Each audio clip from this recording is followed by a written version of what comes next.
anyways. Hello, and welcome to Flashlets with the Ambassadors of Gaming.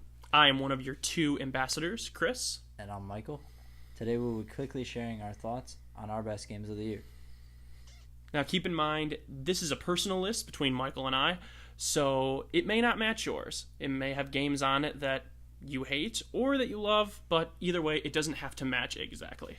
But to us, these were the games that really stood out. And we also have two honorable mentions at the end of the list. Games that were good, but didn't necessarily make the list for one reason or another. So sit back, relax, and try not to hate on us too much in the comments. These are our best games of 2015. So first up on the list, we have Just Cause 3. I picked Just Cause 3 as one of my games of the year because fun gameplay, good controls, even though they take a while to get used to. You fly around in the wingsuit, you use the parachute, you drop in on people, you blow them up with freaking rocket launchers. You're using your C4. And when I play it feels like when I play GTA 5, or just GTA in general with the free roam, I just like blowing shit up. It's fun. But that's part of the game. It's incorporated into the game. And it's a very long game. So that is my reasoning, at least, for picking Just Cause 3. Next on deck, we have one of the most random and unexpected games to be released, Rocket League. Rocket League has something that not a lot of new games have, and that's simplicity. Anyone can pick up a controller and figure out what to do. I mean, it's soccer with cars. And then there's the single and multiplayer aspect to it. The AI system after its patch is definitely one of the best I've seen, which gives a decent challenge for a solo player with plenty of room for success. And that, paired with the easy-to-learn controls, make Rocket League a perfect party game. Lastly, let's talk about DLC. Extra content for Rocket League comes to a maximum of $4. Now, I know that may seem expensive. I'm just kidding. In fact, with the game and all current DLC, the price would only come to $44, making this one easy, fun-to-play, and affordable game of 2015. Until Dawn. Until Dawn came out this year, exclusively on the PlayStation 4, so everyone necessarily didn't get to play it, but it is probably one of the most interesting games I've played this year. It's a horror movie. It's based off a 90s slasher film kind of theme.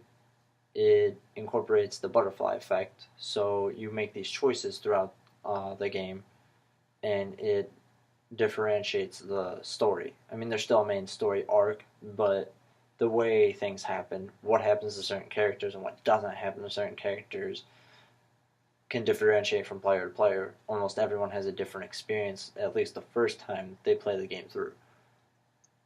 It was a refreshing experience. It was something new. I haven't played a horror game like that I felt involved with, and it makes you pay for your mistakes.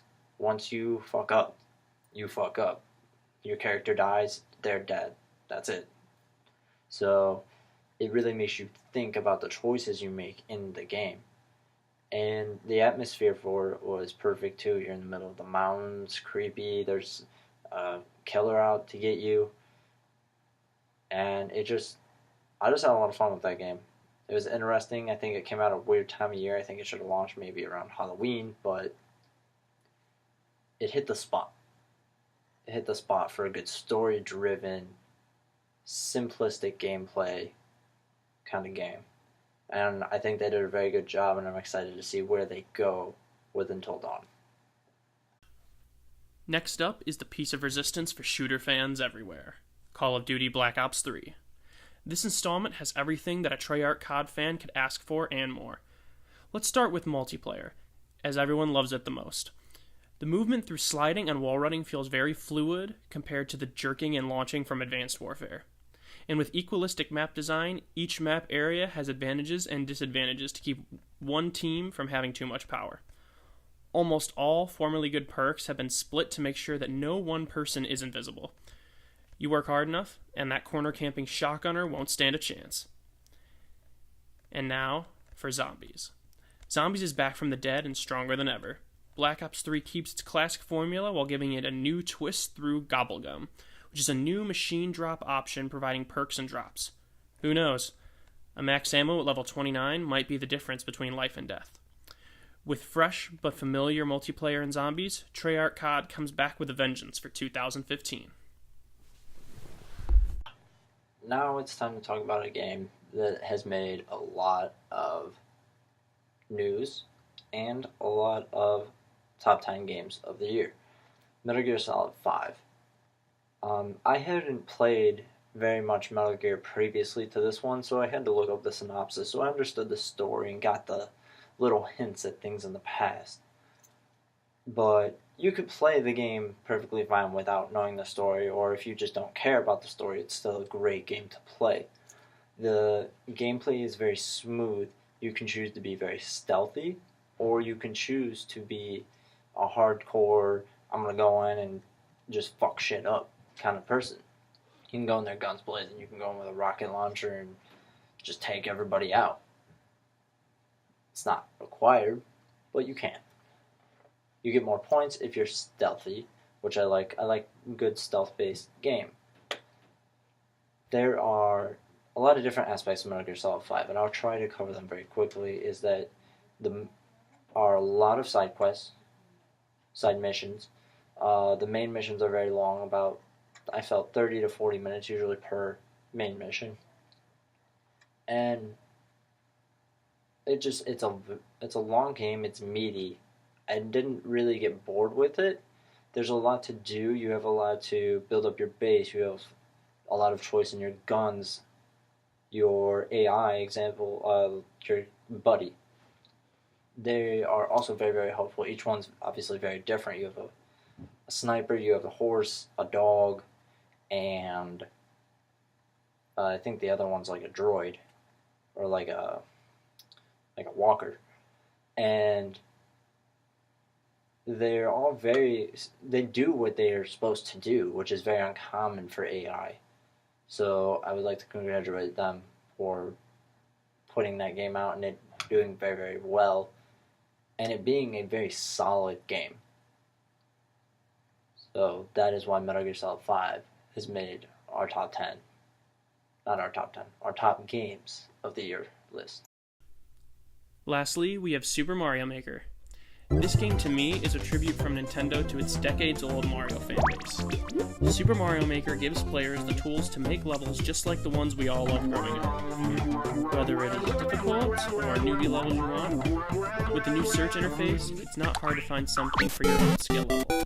Not to mention, this is a game that takes full advantage of the touchpad through dragging and dropping after creating a level. This nostalgia-filled game is definitely a best from 2015 Nintendo. Here are one of our two honorable mentions. We have two honorable mentions, and the first one is Fallout 4. And the reason we put Fallout 4 on here is because I think it is a very good game. The reason it didn't make my and Chris's top games of the year list is because Chris hasn't played it, and I never finished it. I got into it, I started playing it, I probably only got 15, 16 hours in.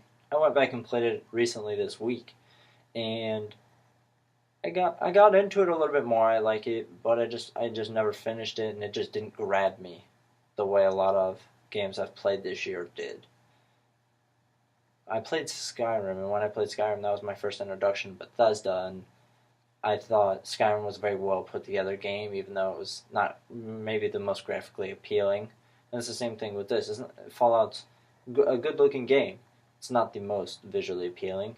It has good gameplay, but I couldn't get into some of the quests and caring about building my settlement. I couldn't care about doing these particular side quests because I just didn't care about the character or the way the arc was going with it.